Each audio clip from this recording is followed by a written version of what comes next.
Official members bounce, bust off the chrome. Realize it's real hell where we call home. Official members bounce, bust off the chrome. Realize it's real hell where we call home. From the heart inside one, I vision fat licks and mat clips. The chroma make the average imitator do backflips. You lack a pistol, so put a vest around the issue. Slugs will never miss you. Coming from members, that's official. All right, we have a lot to cover because we ran out of time last class. So I want to spend a little bit going over the last parts we didn't get discussed at the end of last week on Wednesday, and then we'll plow through the new stuff today. For you guys in the class, again, should be no surprise, everyone here, homework 1 and project 0 was due last night. I think we had nearly almost perfect project 0s, so awesome, congrats to everyone who finished. Project 1 will be released, it's scheduled to be released today. It's probably going to go out tomorrow-ish, because we want to upload the source code and the grade scope and the leaderboard and the documentation all at the same time. So that should go out tomorrow. And then if we have time, we can discuss it on Wednesday, but probably we'll have to punt till next week, because it'll be based on the lecture when we start talking about memory management, because you have to build your own buffer pool. Beyond the class, there's a bunch of database talks coming up. Tomorrow in Gates at 6 o'clock, there's a tech talk from Databricks. I think you see CMU alum talking about the Mosaic LLM stuff that they bought, I think it was last year. So that'll be at 6 o'clock. I'm assuming they're feeding you that one. Then there'll be a talk from Snowflake on the 12th, this Thursday at 12 p.m. That will be pizza, and that'll be up on the 9th floor. I have a lot of former students that went, actually, a lot of former students at Databricks, a lot of former students at Snowflake, and they all seem very happy. And then we'll have our seminar series talking about database building blocks, starting with the data fusion people from Influx on Monday, the 23rd. And then as I posted on Piazza, there'll be on Monday, Tuesday next week, yes, while we're having class, but also outside the class time, all the database companies that are sponsoring the Carnegie Mellon Database Group are coming on campus on Monday and Tuesday. And if you're taking this class, you're invited to both these events. So the Monday will be research talks and a poster session from all the students working on various database-related projects. And then on Tuesday, as I posted on Piazza, all the companies will having 1-hour info sessions to talk about what they're building, what you can do if you work there, and internships and full-time positions. So if you want to meet with the companies on Tuesday, as I posted on Piazza, there's a sign-up form. Select your availability for those for various companies. I think the only one that's not coming is Confluent. And then if you just want to make money working these companies, you should post your resume to that spreadsheet that I posted on Piazza as well. And then we'll make that available to all the companies next week. OK? Any questions from any of these things? And as I posted on Piazza, there's a bunch of companies. All these companies have full-time and internship offerings. So by all means, please apply. OK? And again, all those companies, we like the people there. We wouldn't ask anybody who we didn't like. So it's not like you're going to go, dig ditches or do something weird that's not database related. OK. So last class, we were presenting, again, the high-level overview of what a disk-oriented database system architecture looked like, right? And this is where we assume the system is designed to assume that the primary storage location of data, the database itself, is going to be on some non-volatile storage device, a disk, right? And that the overall architecture is going to be designed to deal with the case that it may try to access data on behalf of a query or to do some background operation that it needs to do, and the data is not in memory and it's on disk. And we've got to go bring it from disk into memory because we can't do in-place updates on disk. All right, we'll cover later in a few more lectures how we do that transfer. But for now, we just assume there's some layout on disk and we can rewrite them. So we were talking about, actually tuple-oriented, not page-oriented, but the architecture we were talking about was a tuple-oriented architecture, meaning that the database system is all about understanding where tuples are, where the tuples are in pages, how they're laid in all the pages, but everything's very tuple-oriented across these heap files, which are unordered. And what we sort of rushed at the end as we started talking about the canonical implementation of how you represent tuples in a page is through this slotted page scheme. And the idea here is that we add an indirection layer in our pages that map locations or offsets within a page to tuples. Right? So within a page, we'd have this header that tells us some metadata about what's in this page, checksums, and other related things. And then there's this thing at the beginning called the slot array. And that's just going to be, again, pointing to offsets to tuples. And all the tuples are going to be at the bottom down here. But fixed length and variable length, we'll talk about in a second how we deal with variable length data that exceeds the size of the page. And if you go outside the page, we'll cover that. But the idea is that the slot array is just pointing to these offsets. And it's going to grow from the beginning to the end. And then all the tuple data is going to grow from the end to the beginning. And at some point, you run out of space, and the page is considered full. Right? And the reason why we want to have this slot array approach is that we want to be able to tell the rest of the system, hey, there's a tuple in here. And if you have the page number and the slot number, you can get to it. And no matter how I reorganize what's inside the page itself, I don't have to update anything else. Right? If I was addressing tuples with an exact offset in some location in a file, anytime that tuple got moved around, I got to go update whatever may be pointing to it, like an index or some additional data structure. But having this indirection here through the slot array gives us that freedom to move things around without worrying about telling anybody else. Right? Indirection is a very important concept in computer science and systems. It makes our lives easier. You pay a cost for it, of sure, because now when I land in this page, I got to look in the slot array, then find the offset, versus just jumping to the offset. But again, that's a minor cost versus reading something from disk. So again, now if I delete, say, tuple, I don't need to update my slot array. I can just leave everything as it is. But for some systems, maybe I want to start the pages in memory, so I could slide tuple 4 over, just move the bytes over to reclaim that space. I update my slot array to now point to its new offset. But again, I don't tell anything outside of the page that change was made. All right.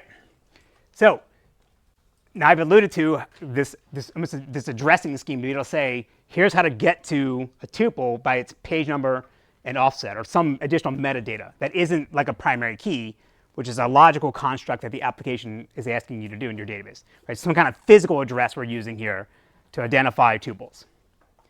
And we're going to loosely call these record IDs. Right? And it's going to represent the physical location of a tuple in the database. You can see it sometimes from the outside world. And we'll see in a second. Some data systems will actually expose this information to you.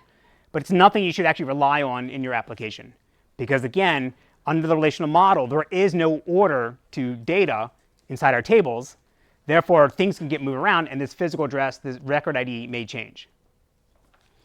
So it's typically going to be a composite of a bunch of information about what the files and the pages are. Sometimes it'll be like the file ID and the page ID and then the slot number, right? And so you can look at a bunch of these different database systems that are all going to be storing slightly different things. And again, this is what I love about database systems is that there's a basic idea, hey, we need a record ID, and everybody's going to do something slightly different. And there's pros and cons to all of these.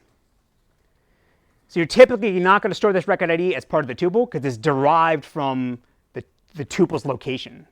Meaning it doesn't make sense to store within a tuple, hey, here's my page number and slot number, but I'm already in the page at that slot.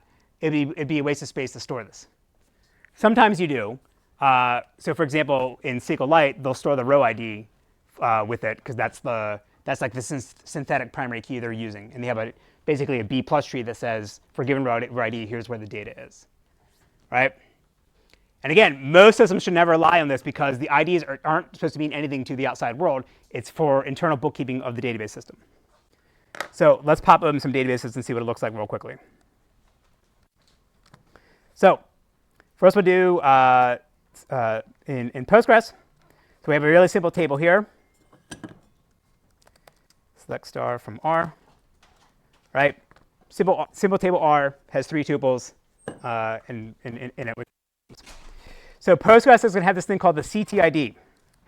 And so now when I write a query, right, I can put select star like I normally would, but I can add this special column here, CTID. And that's going to correspond to the record ID. And we're going to get back a tuple, or pair, of 2 numbers. And it could be 0, 1, 0, 2, 0, 3. The first number is the page number.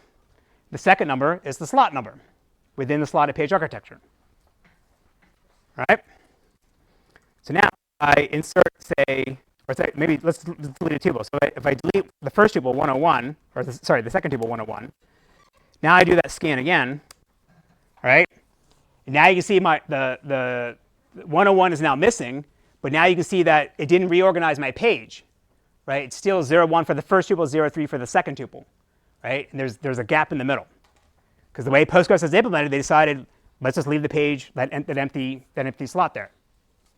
And it's still correct, again, according to the relational model. That's fine. So now if I insert, say, a new tuple, let's insert 103. Now, if I do that scan again, where do you think 103 is going to end up? Is it going to be at the end, or is it going to take over that free slot? He says it's a free slot. Raise your hand to say free slot. Half. All right. Did it at the end. And that's fine, right?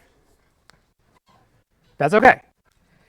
So if I do the vacuum thing, again, think of that as like the garbage collector in Postgres. I run vacuum full. That literally makes another copy of the table and just scans through your pages and writes out any visible tuples. Now when I scan the tuple again, or scan the table again, right, now you see that it's reclaimed that space. So that's good. OK, so let's pop into SQLite. Again, SQLite has this, this row ID, right? And it's just a monotonically increasing counter. 1, 2, 3, 4, 5, 6, and so forth. Right? So if I do the same thing, if I delete that second tuple, 101, and now I scan again, right? That makes sense that it didn't reorganize the existing row IDs for the other tuples. But now if I insert now a new tuple, all right, SQLite decides to keep counting at the end. That's fine. There's no notion of vacuum in SQLite, so we can't do compaction there. So now let's pop over to SQL Server.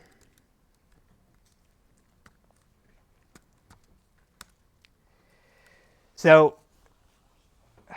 you can't see it here, but I'll highlight with the mouse. But there's percent signs there,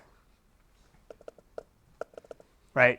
So it's %, physical location, %. Like it's a magic keyword in SQL Server. So now we get some kind of hex number, right? Well, what does that mean? So you can ask SQLite, or sorry, you can ask ChatGPT with this nice little function here. And now you get back what that physical number means. So in the case of SQL Server, they're going to have the file ID, the page number, and then the slot number within that. Right? And what file 1 means, I don't know. It's some internal bookkeeping that SQL Server is doing. So let's do the same thing we did before. Let's delete a tuple.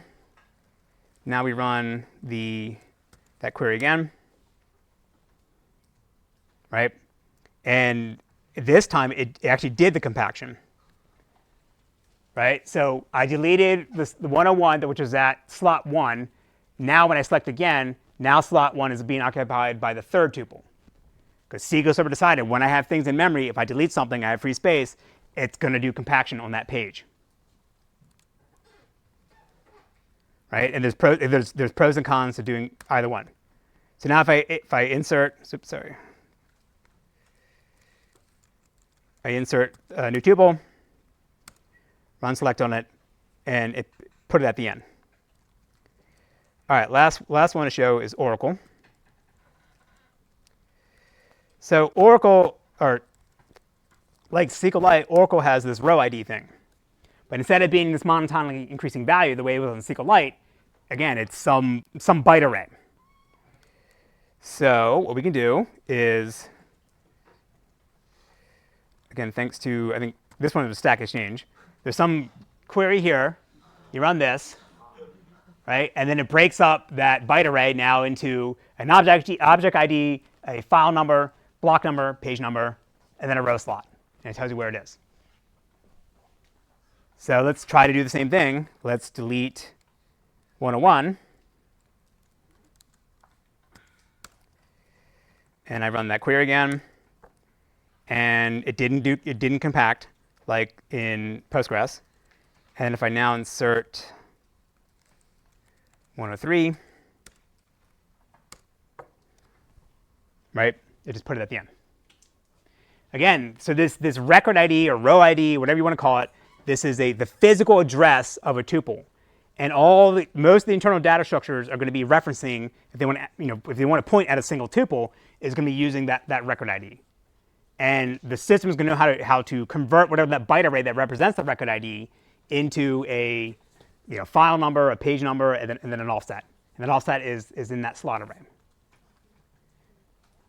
Right? Another example here is like in case of, see, Oracle, the row slot numbers start at 0. But if I went back to Postgres, they start at 1. Why? I don't know. OK? All right, so this two-point storage that we've been talking about, the way it basically works is if I need to insert a new tuple, then I look at my page directory. It's going to tell me what page has a free slot.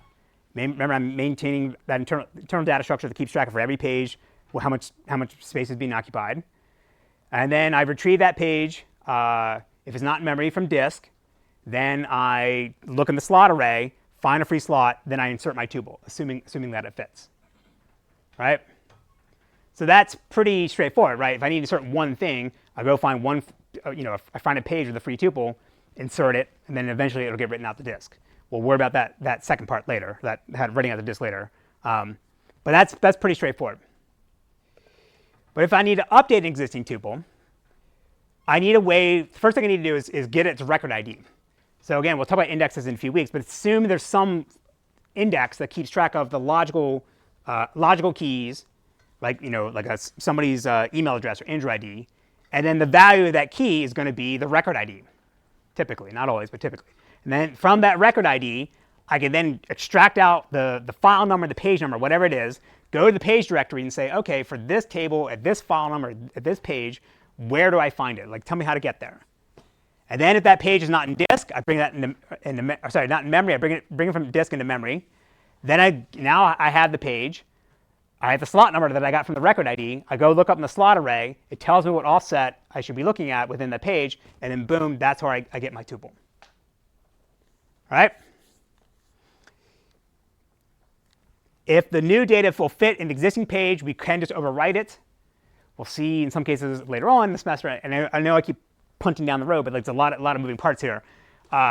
If we can just overwrite the existing data and it fits, we just write it. Otherwise, we'll mark the tuple that we're trying to overwrite as deleted. And then we'll find a new page as if we're inserting a new tuple and write the updated version there. Yes? Two questions regarding this.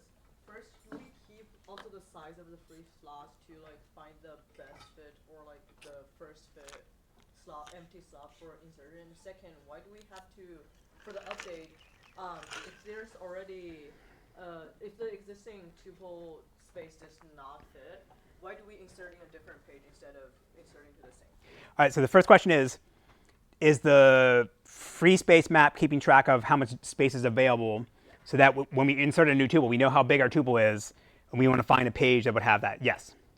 And if there is free space, but no one page has enough data to store my new tuple, I create a new page. And then your second question was, sorry, repeat it again. Your second question was?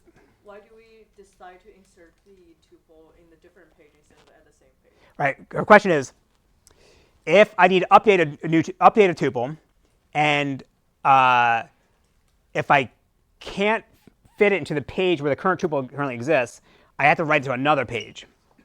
And for now, assume I'm just going to overwrite it. Right? So say my page has 1 kilobyte left of data, and then but I need to overwrite an existing tuple with 2 kilobytes. It won't fit in the same page. So I have to treat that as a delete followed by the insert. Because I can't put it in the page where it was, right? Because then if I can overwrite the existing tuple, I don't need to update its record ID to anything that's pointing to it. If I do need to create a new page or put it into a different page, then now the record ID for that logical tuple has changed. And so I treat that as a delete followed by the insert. We'll talk about multi-versioning later. That complicates things as well. But for now, just assume you can just overwrite things. Yes? Would it be an option to rearrange the tuple to make space for the?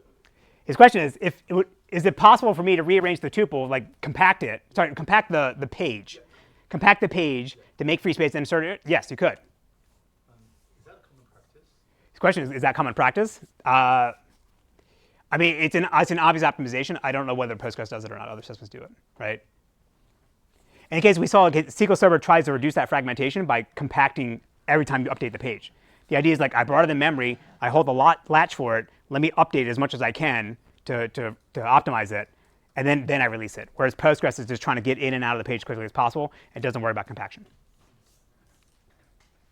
Again, multi-versioning complicates a bunch of this. And the way Postgres does multi-versioning is the wrong way to do it, which we'll cover later. And so they might be keeping things around longer than they actually need to be. What do you mean by multi-version? We'll cover that later. Okay. Yes. And it'll come up in logging in a second, too. OK? So we've already alluded to a bunch of these problems, but this tuple-oriented storage. All right? The first, as we said, was fragmentation. Assuming I'm not doing this compaction, then my pages aren't going to be fully utilized. But even if I am doing compaction, if the slot array is going to go this way, the tuple data is going to grow this way, there's always going to be, unless it's perfectly aligned, there's always be a little bit of space in the middle that is just unused. And they just have to sort of deal with it.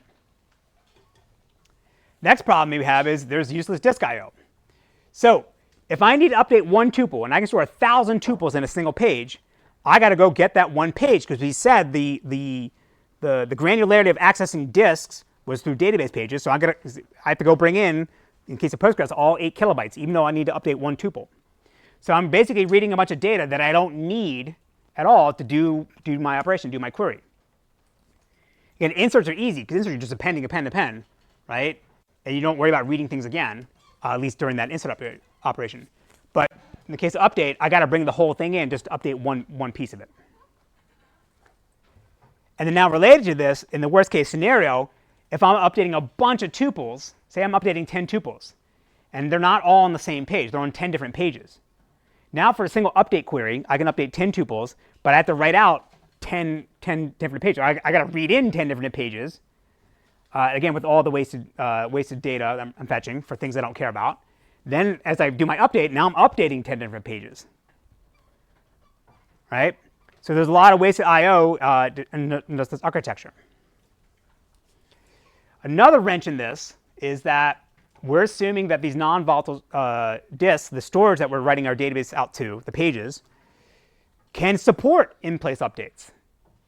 Okay? All the SSDs you have now, they don't really do in-place updates. It overwrites the whole block. It's a low level detail we don't care about. But what if you couldn't access, like for this page, here's the new version of that page, right? That once you write a page to disk, you can never go back and change it. You can delete it, but you can't overwrite what's in it without creating a new page. So this sounds kind of crazy, but this is how a lot of the distributed file systems and some of the object stores in the cloud, it's how they work. So I can only do appends to disk.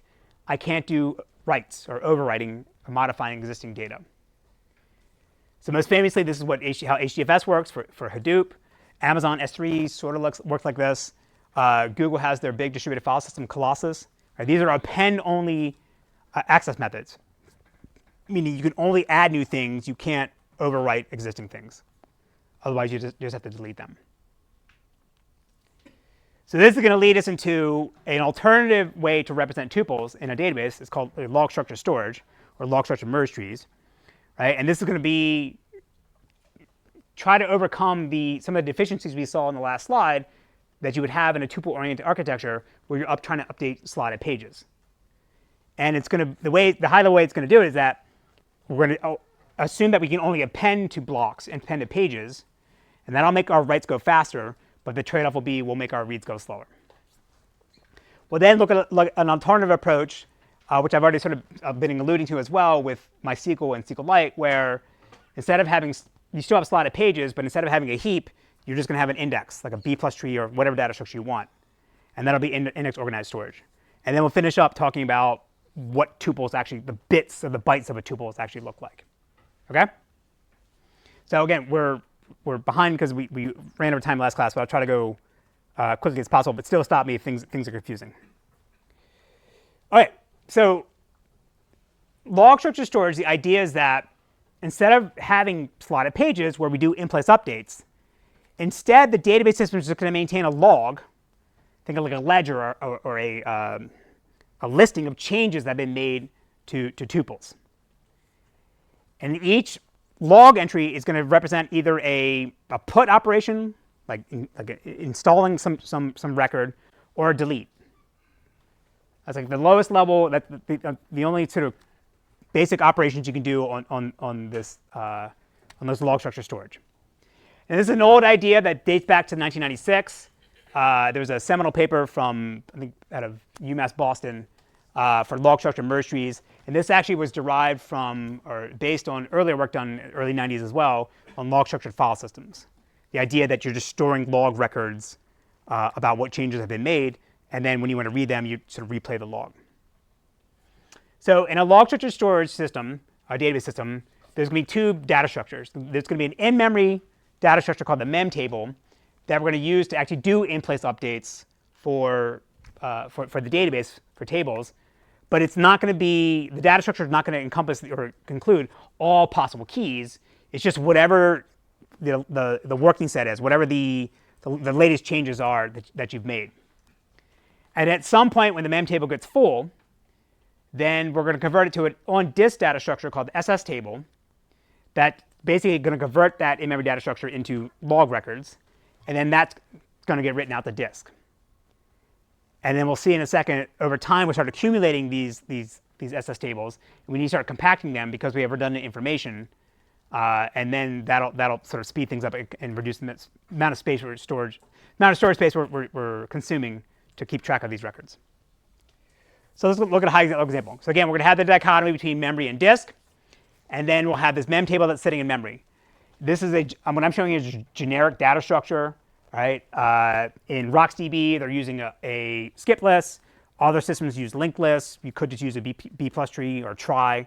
Right? It doesn't matter. It's some tree structure where we can look up some keys and get values. So if the application comes along and it wants to do a write, so again, we can only do puts and deletes. We'll talk about reads in a second. So I want to put key 101 and assume this key 101 is like almost like the record ID, but instead of being a page number and a slot number like it is in Postgres, it's more like a synthetic number like in Oracle or in SQLite, where it's some monotonically increasing counter. Right? There's some counter getting incremented by one every time you want to reference a new key.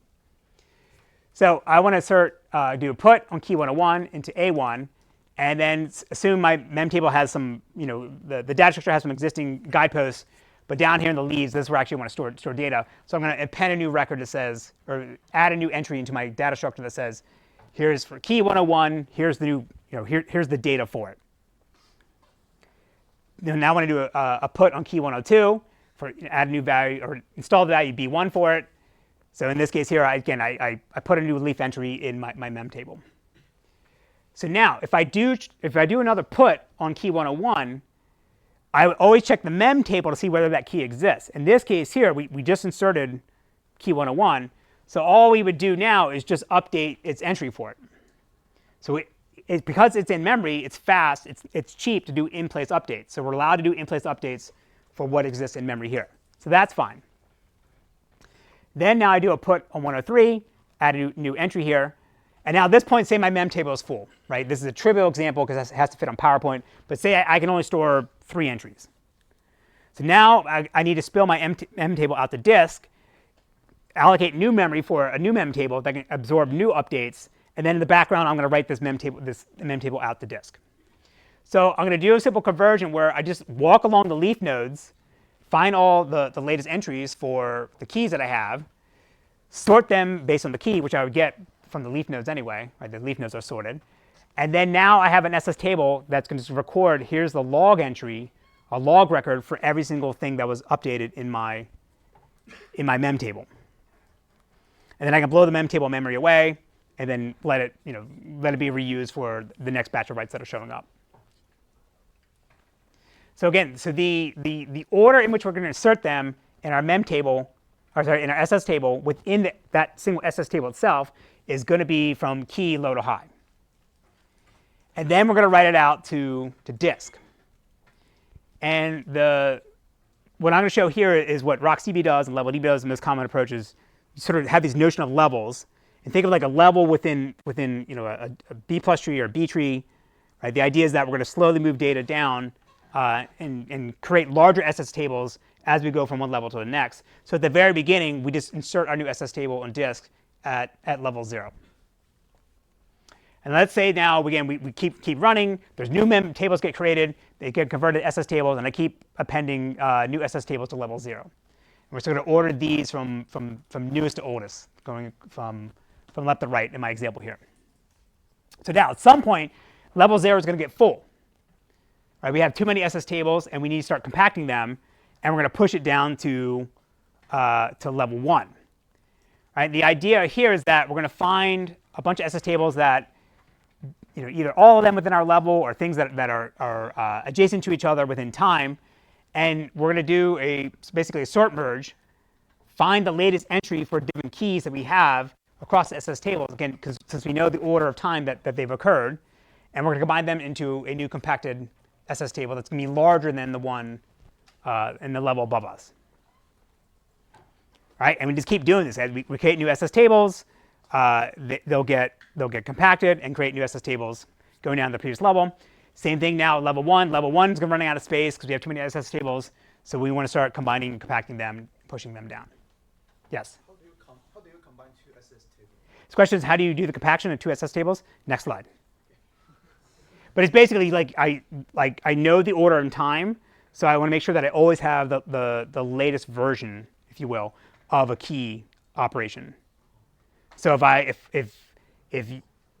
I first do a put on key 101, and then later I do a put on key 101, I don't need to see that earlier one. So I can just ignore the second one, ignore the older one, because all I care about here is the latest version. Yes? Why do we need to convert it from a tree structure to a log structure? Like, why can't we put like a mem table directly into the? His question is, why can't you just take the mem table and just write it out to disk and serialize it out to disk, versus converting it to this log record stuff? Because I don't need those additional sort of guideposts of like keeping track of how to go do splits and so forth. I literally just have a log just tell me, here's all the changes I need to make. We'll talk about the summary table in a second. We'll talk about how to do efficient lookups on that.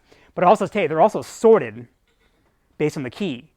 So I can just do binary search to quickly find the record I'm looking for. Yes? Would you put in a node in the mem table? Would you put what, sorry? Would you put like in the node of the mem table, like it's the tree structure? Would you put like in the single node in the mem table? This question is, what is in a node in a mem table? So it's a key value pair, right? It's a key value lookup. So like for given key, here's the value for it, right? And I'm being vague on what the data structure is. If it's a skip list, then you have these towers, right? If it's a B plus tree, you have these guide nodes, inner nodes. It doesn't matter. All we care about is that the leaf nodes are sorted based on key order. And again, it's a mapping from a key to a value based on the put operations. And then when you write it to SS table, you convert it to logs? The question is, when you write it to an SS table, you convert it to logs. Yes, you just scan along these leaf nodes, and then you just write out like, here's the keys, and here's the value you got put for it. But like you got like all puts operations on there. What if I do at the Yeah, I have all puts in the mem table. No, you overwrite them. Because you can do in-place updates because it's in memory. It's fast. Yes?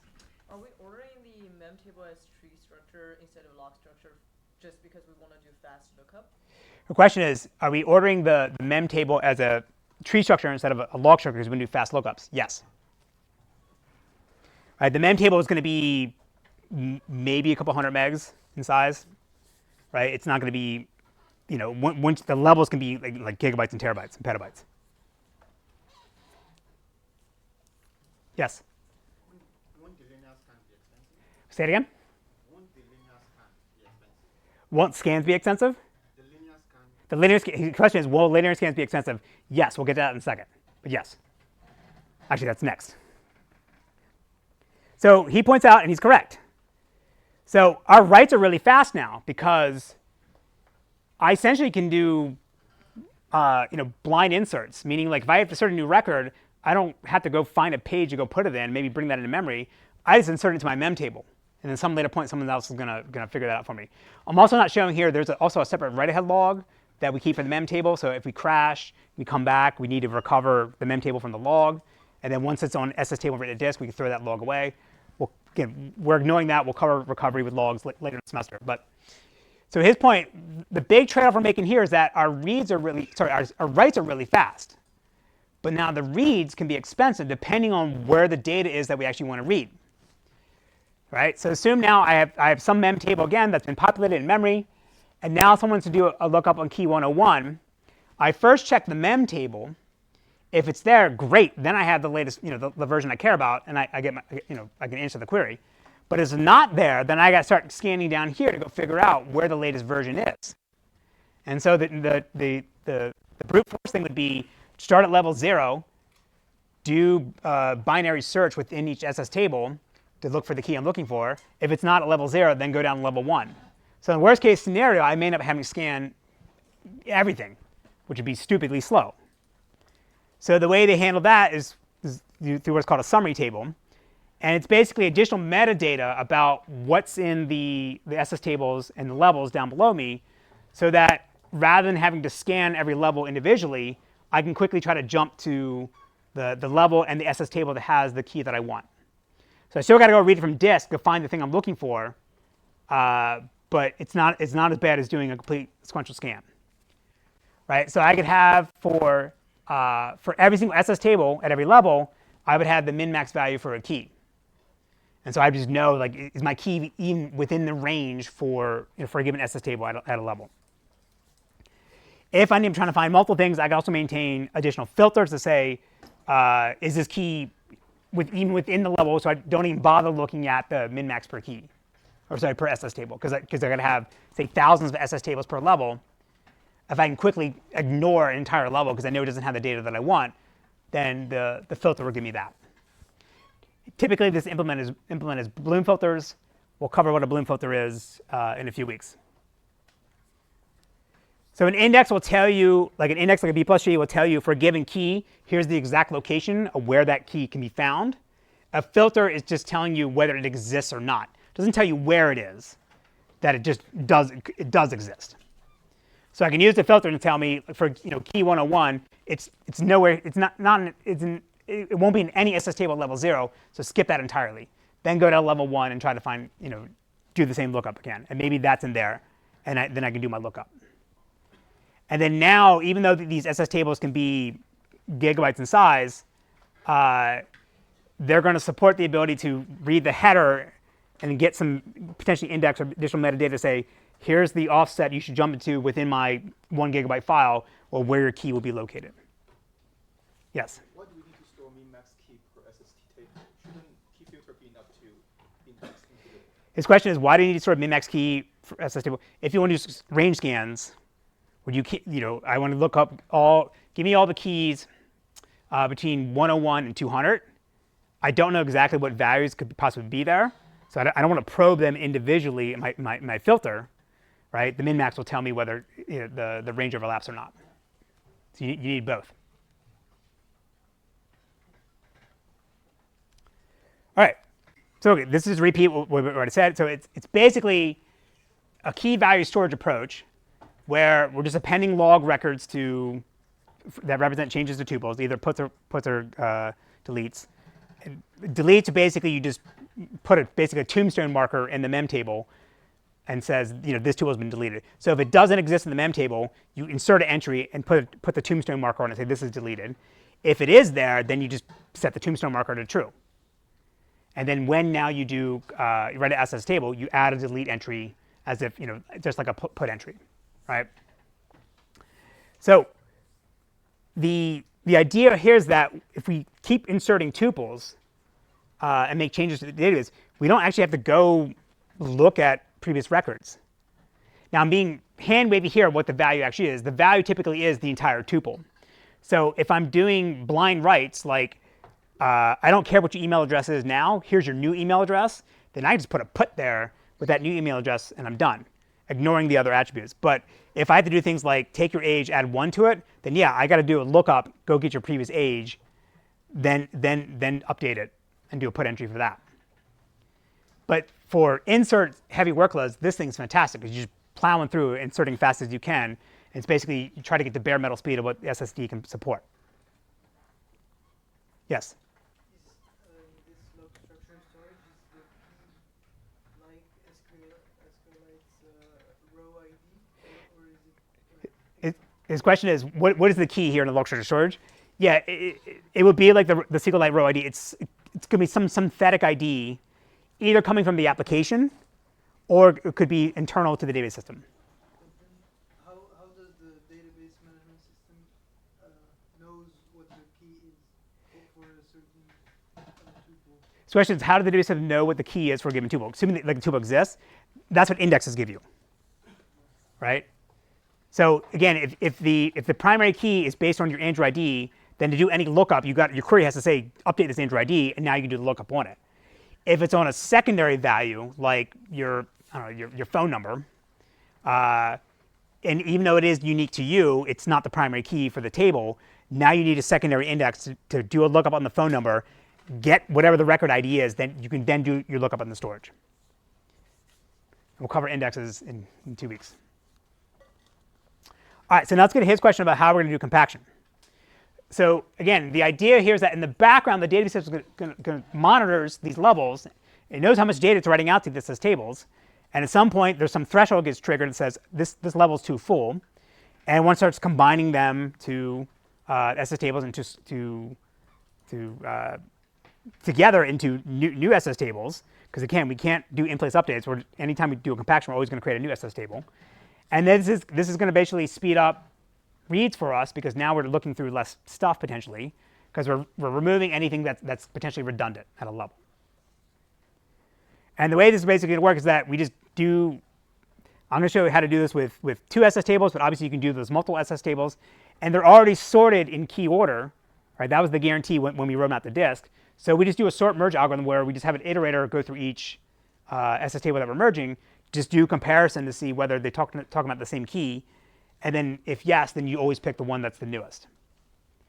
So if I want to merge these 2 SS tables, assuming that it's going from newest to oldest, so this one's newer than this one. So to do the compaction, I basically want to have an iterator go start this here and this here and do a comparison and see whether they're referring to the same key, and then again, pick the one that's the newest. So at the beginning here, this is talking about key 100. Key 100 is less than key 101.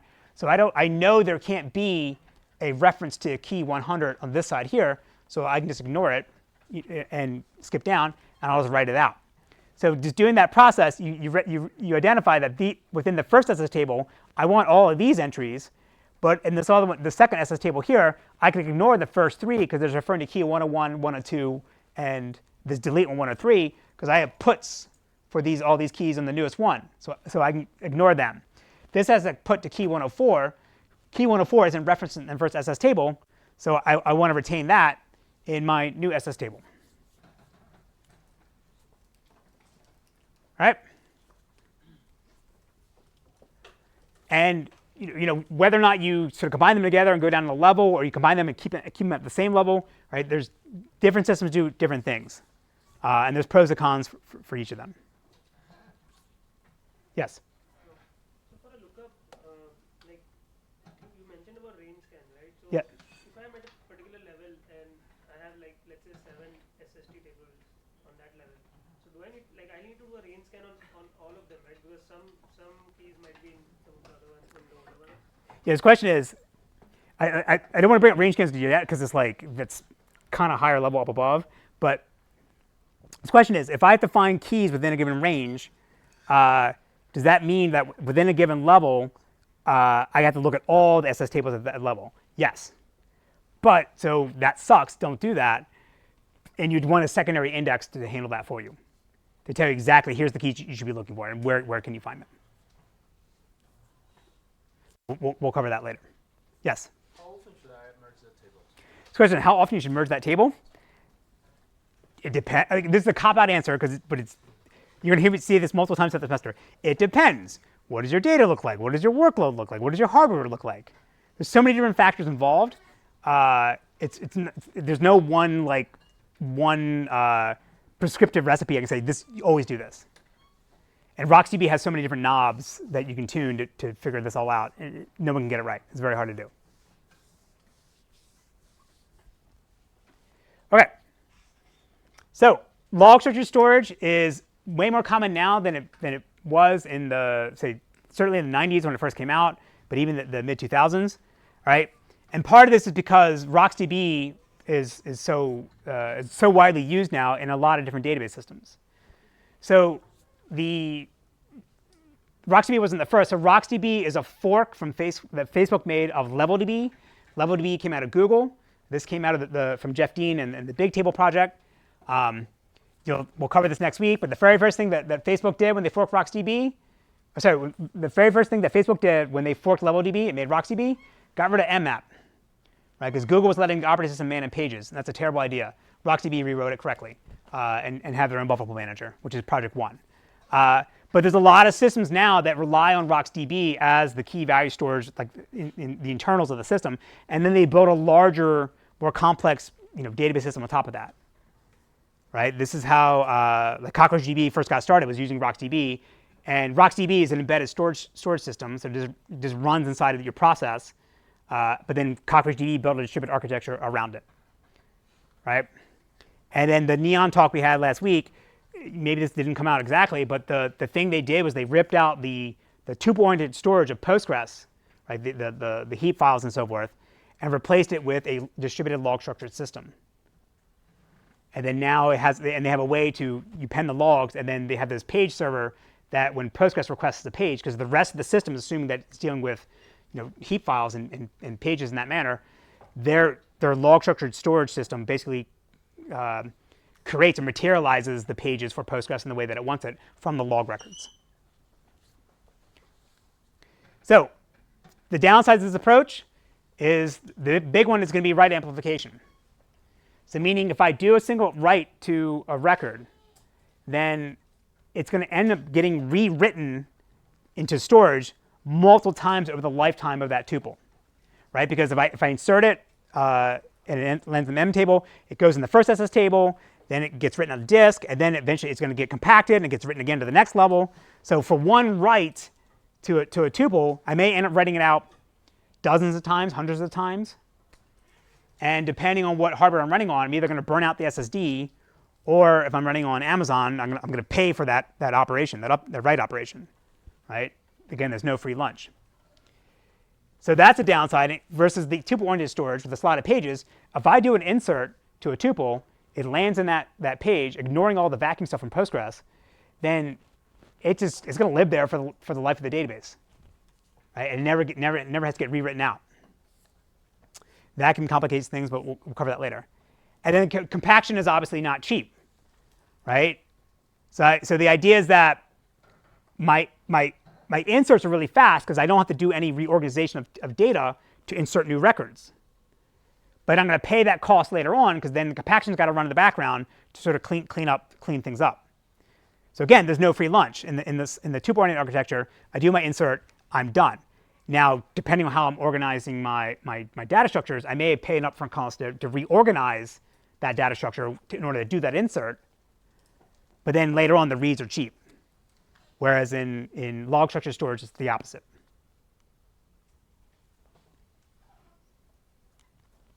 All right. So I've been dancing around this idea of indexes a couple of times now. You guys have been asking good questions like, hey, how do you actually find things? Or how do you find things if you don't have the record ID? How do you get the record ID? We've been talking about this idea of these indexes, and we don't really need to know what the data structure is, but the idea that it's basically this associated array that for a given key, I can give you back that value, and that value is going to be typically the record ID. And then with that record ID, I can then go to the page directory or the table summary within, if it's in log structured, and then go find where the actual tuple is actually being located. So what if instead of having these auxiliary data structures, these indexes that I can use to find the data that I want, what if the data structure itself was the table, so that when I do my lookup on the index, when I land in the leaf nodes, it's the data that I want. So this is called index organized storage. And the basic idea is that the leaf nodes or whatever data structure I have, or if it's a hash table, the buckets within my hash table, instead of being a record ID value that I then can do, look up in the page directory to find what I want, the value within the data structure or the index is my tuple. So if there isn't another step I need to do, I land exactly where the location has the data that I want. So this approach is more common in the 90s and maybe early 2000s. Less common now. Most of the newer systems are going to be log-structured. But it's the opposite of log-structured merge trees, log-structured storage, where I'm paying the cost to maintain the index when I do my updates, either inserts or deletes. But now my reads are going to be really fast, where log-structured it was you're paying it later. So the basic idea is assume I have some tree data structure.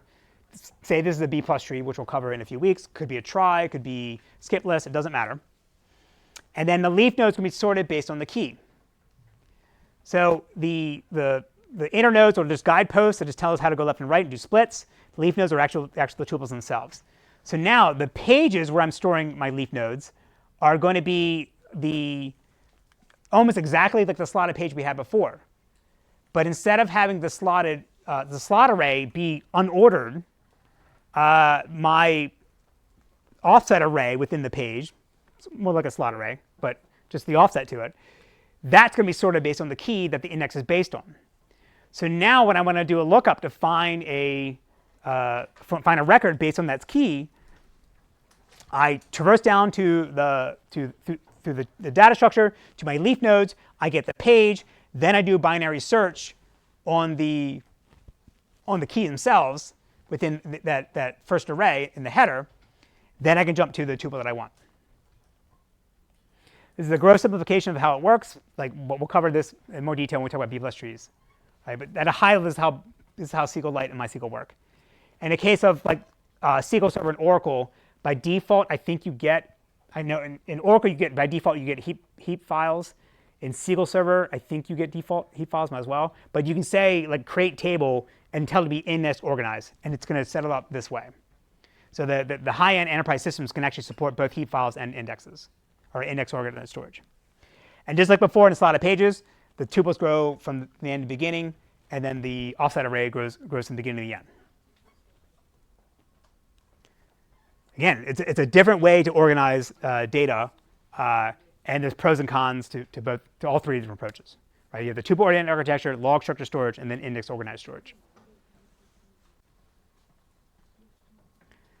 All right, so we've been talking about how to organize tuples. Now it's time to talk about what the hell actually is inside of a tuple. And so a tuple is basically just bytes.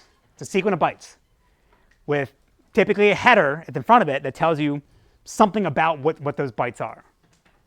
Not necessarily the schema, right? This offset within the byte array is going to be this type of this size, right? All of that's stored in the catalog, either in the page header or in separate pages. But there might be some additional metadata we'll cover throughout the semester that you can store in the header. And so what the data system's job at the end of the day is doing is it knows how to interpret that byte array to mean whatever it is the data that you want it to store, like the types and the potential values and whether they could be null or not. At the end of the day, it's just a bunch of bytes and a bunch of files, but the data system is imposing structure and knows how to interpret those bytes to give it actually meaning. So say we have really a simple table foo. It has two values. ID is a 32-bit integer, and its value is a 64-bit integer. And again, it's just an unsigned char array of some size. At the beginning, we have a header. Different data systems have different size headers because they store different things. Doesn't matter. And then now we have, in the first byte sequence, we have all the ID values, the bits for the ID, and then all the bits for value. So again, when now my query wants to say, OK, give me for this tuple, knowing how I got to that tuple, or got to this byte sequence, if I want the ID value, what you're essentially doing is knowing where the tuple starts, you know the size of the header, because that's going to be the same for every single tuple. And now I do simple arithmetic to say, OK, the header plus what offset within my table is going to give me the starting location in this byte sequence, or where this value will begin. And then now I'm just doing the same thing as reinterpret cast, to take arbitrary byte array and put it into the type that I would want. I'm showing you how to do this in C++, but the idea is the same for other languages. That's it. Data is just bits, or just bytes. Of course, it's not always that easy, right? Because things can go wrong when you have to store a bunch of different attributes together. So without going to low-level architecture details, CPUs, modern CPUs, want things to be nicely aligned in some word size. So modern processors, it's typically 64-bit words. Sometimes you would care about keeping things within a 64-byte cache line. But for simplicity, it's assumed that we care about 64-bit words. And so the CPU is going to want software, like your application or your database system, to access data along these 64-bit word boundaries.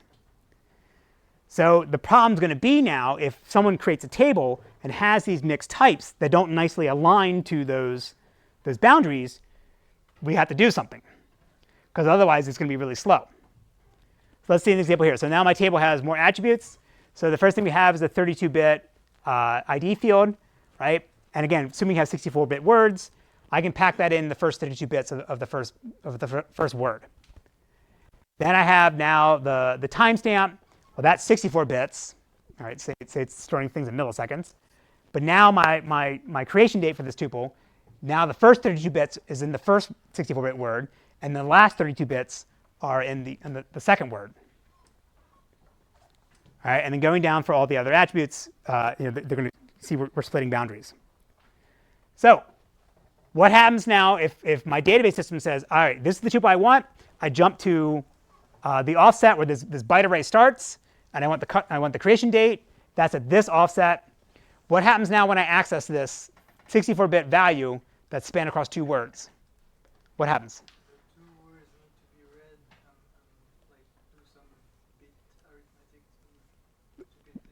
So he says, yeah. So what happens is, in modern CPUs, what will happen is the CPU is trying to hide that you're stupid from you, and will do the request you're asking for and give you back the data you want packed together, aligned. But it's essentially going to have to do two memory or cache line accesses to go get this data and then stitch it back together and give it back to you.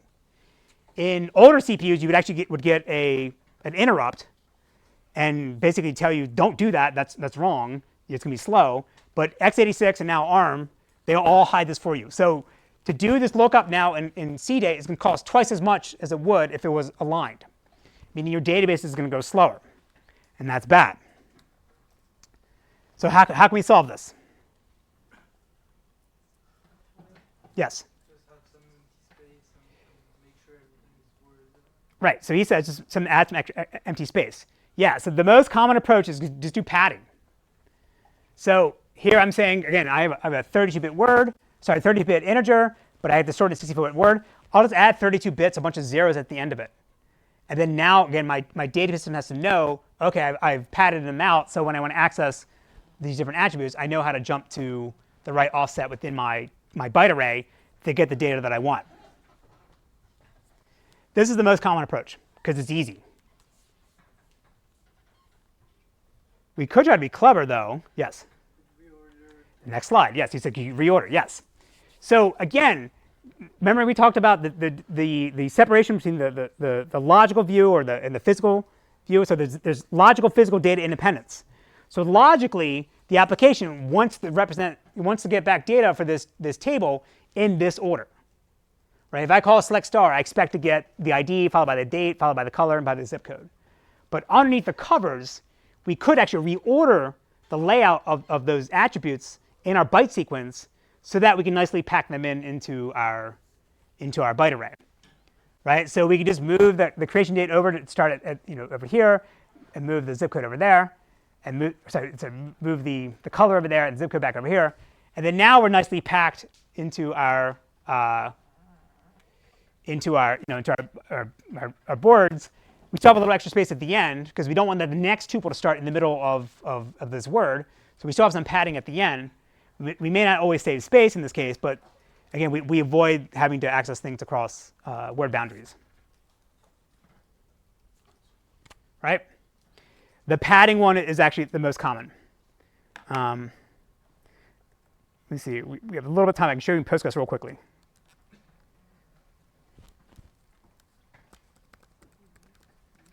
So Postgres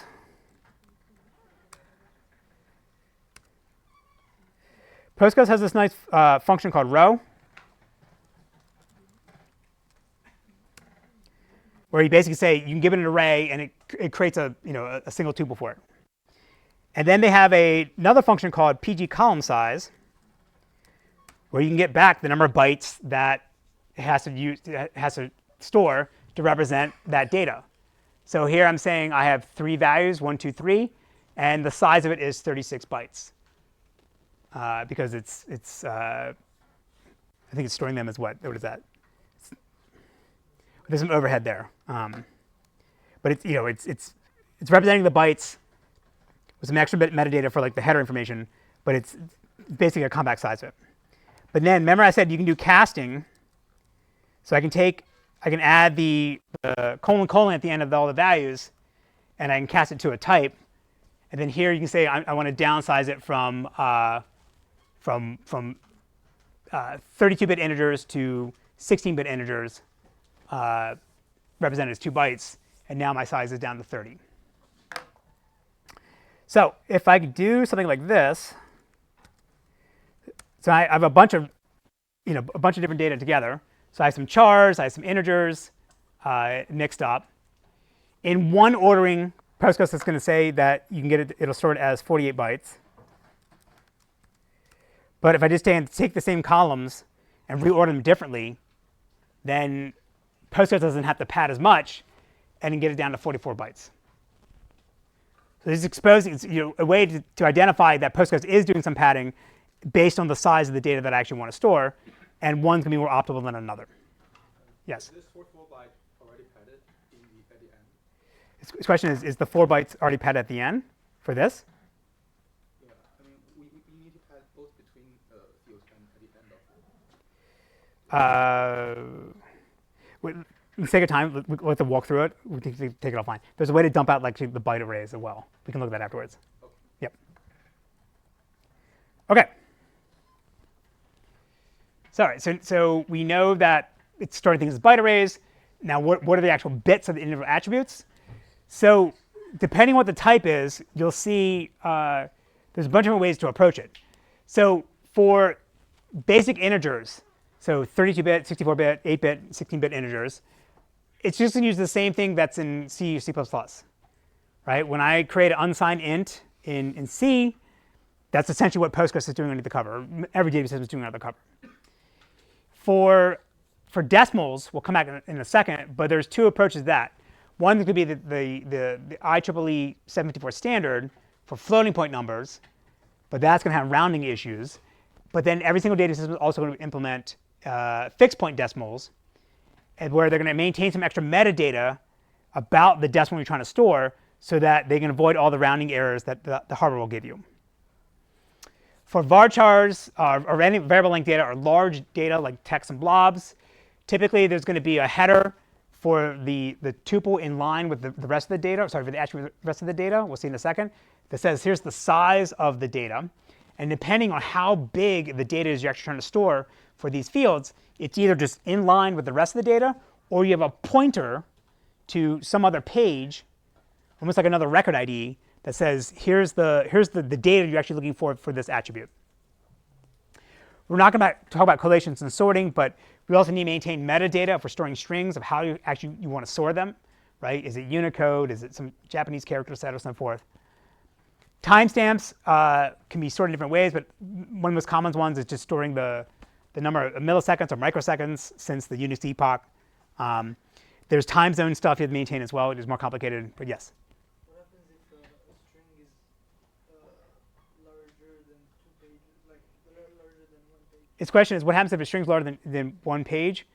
You overflow. We'll come to that. It's just a pointer to the next chunk of it. All right, so I want to talk quickly about the numeric stuff. Because again, this is, if you're used to writing C or C++ code, then you may not realize how inaccurate floating point numbers actually are. And from a database perspective, because we're trying to be the system of record for major organizations and applications, these rounding errors are problematic, and therefore we want to make sure we do something correct. So again, the IEEE 74 standard basically specifies how hardware should represent the bits for floating point numbers, and then what you should do if you add different floating point numbers together, what the result should look like and be represented as. And again, if you call get a float or a double in C or C++, you're getting the IEEE 74 standard. And these are going to be really, really fast because modern CPUs have instructions that know how to crunch on these 754 floating point numbers very quickly. But again, because they're not supposed to be, they're not guaranteed to be entirely accurate, you're going to get weird rounding errors that could cause problems. So if you write a really, really simple C code like this that takes two numbers, two floats, 0.1 and 0.2, add them together, and just print out the values, it'll look correct just by the default printf statements. But if you actually extend out and say, give me all the bytes for this floating point number, print those out, now you see there's some weird issues here, because the hardware can't exactly represent the decimal 0.3 or fractions like that. So for simple things, maybe not a big deal. But for sending rockets up to the moon, or it's your bank account and you're calculating interest, you don't want these rounding errors because people are going to notice, and there's going to be real world problems. So most data systems are going to instead give you, can also provide these fixed point precision numbers, usually represented as numerics or decimals. In the case of Oracle, I actually think if you say I want a float type, they're always going to give you the fixed point numeric instead. And they've done a lot of optimizations that make it look, make it go really, really fast. So there's a bunch of different ways to implement these things, but at a high level, think of we're just storing almost the string of what the byte sequence of what the floating point number actually is in its full correct form. And then there's going to be some metadata that says, here's where the decimal point is, here's what the sign is, here's whether it's infinity or not. Right? There's extra metadata we're going to maintain for that value that we then have to use to interpret what that string sequence actually means for the real value. So you can go look at Postgres. You can actually look in their code and find what they're actually doing. So this is their numeric type. So you see that there's a bunch, again, metadata to store one floating point number. They're going to keep track of the number of digits, the weight, the scale, the sign. And then there's this type def here that says for numeric digits, and that's just unsigned char. That's just the string of what the decimal is. And then at runtime, again, they use this metadata to interpret what that string means to generate the real floating point number. OK, so that's great, but is it fast or slow? Well, again, it's going to be slower than the hardware because there isn't going to be single instructions to add these numbers together. Again, you go look at the Postgres code. This is just to do add, right? And you see all these if-then else's in the switch statement here for the different corner cases of trying to add two numerics together, where one might be negative, one might be infinity, and so forth. And there's no way that any of this is going to be as fast as floating point number plus floating point number in the hardware. But again, that's a cost you pay to have the exactness of numerics. And so I'm showing numerics as one example here, but there's a bunch of different data types that data systems provide that are going to basically work the same way. But numerics is the easiest one to wrap your head around. Yeah. Specialized hardware that support numerics? His question is, are there specialized hardware to support numerics of databases? Yeah. No. Right? Postgres is open source. They're not fabbing any hardware. Oracle, because when they bought Sun, they got the Spark stuff. They used to put their own Oracle database instructions in the ISA, so that if you bought their hardware and ran their database, it ran really, really fast. They don't sell Sparks anymore, but companies have tried to do that before. Yes, we'll cover specialized hardware later in the semester. It almost never works out. No, because the thing about by the time I make a specialized chip, ignoring GPUs, right, and FPGAs, that's different because that's commodity stuff. But by the time in the 80s, people were they were called database machines. They would make specialized hardware to accelerate the database in one way. By the time you designed, fabbed, and then shipped your specialized hardware, Intel put out the new version x86, and any gains you had were lost. People try every 5-10 years that it never works out. GPUs might be problem with GPUs is getting data in and out. Some companies have solved that. We'll cover that later in the semester. All right, so next thing we got to do is how we're going to represent nulls. So the most common way to do this in a row store, which we'll distinguish between row store and column store next class, but in that header for every single tuple, right, you're going to have this bitmap that just says for the attributes that are in this tuple, for the columns that are in my tuple, the bit is set to 1 if the value is actually null. And so I'll still store empty space in my tuple because I don't want to have specialized code that has different, how to jump into different offsets based on whether the bits are null or not. I'll still retain the space for the empty value or the null value, because again, if I do in-place updates, I may go back and put a new value in to replace null. But I'll check that bitmap to say, yes, is this thing null or not? Another approach is to use special values or placeholder values, where you just say, so there's some value that if I see it, then I know that this tuple or this attribute is going to be set to null. So one idea would be if I have 32-bit integers, if I set the tuple, the attribute value to int32 min, like the smallest number you can represent as an unsigned 30-bit integer, then if I ever see that, I know it's null. Now that means that nobody can ever insert that value. I have to check that in the higher parts of the system and throw an exception if they try to do that and say it's out of range. But now I just know if I see that value, then I know it's null. We'll see this next class. This is actually the most common approach, or more common now in column stores, because it keeps everything nicely aligned when you want to start doing fixed length offsets. The last approach is to, on a per attribute basis, you actually store an extra bit to say, like as a prefix to the value, and say this value is actually null. So instead of having the bitmap in the header, you basically have a bitmap, but the bits are stored in front of every single attribute. But what's the problem with that?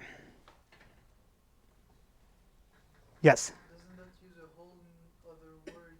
So it doesn't use a whole other word. It messes up your alignment, right? If I'm trying to store a 8-bit Boolean, and I have to keep track of what's null, and I have to store it as 9 bits because I need that extra bit to keep track of whether it's null, I got to pad it out or represent the bit as a whole other byte. So now my 8-bit Boolean becomes 16 bits, right? So I only know one company that did this, memSQL, and then I think when they rebranded as single store, they got rid of this. I only bring this up just to tell you, like, not to do this. I'll try to do this throughout the semester. Like, this exists. People do it. Don't do this. It's stupid, right? If you're doing a row store, the bitmap header is the way to go. If you're doing column store, special values is probably the right way to do this. Some in-memory databases, to reduce memory footprint, instead of storing the bitmap, they would store the extra value, so the placeholder value, because it reduces space. Yes? Why is it necessary to have a null for different data type? Wouldn't we just use a single placeholder for null? So why is it necessary to use a null per data type? For different data types. I mean, in the choice 2, it says that we need a null for like, one. This question is like, for integers, I'm setting it to int32 min. In that case, again, if it's a 64-bit number, I want to use a 64-bit min, not 32-bit min, right? It's some bit pattern that's meant to represent, and we just happen to use that one because we use the minimum one because it's unlikely that someone's going to want to set it to that. So does that mean two attributes of different type, even though they're both null, they are not equal? His question is, it means that two attributes of different types, even though they're both null, are they not equal? Do you mean physically or logically? Because logically, null doesn't equal null. Logical null does not equal null. Right? So select. If I go null equals null, null. Right? But if I do null is null, true.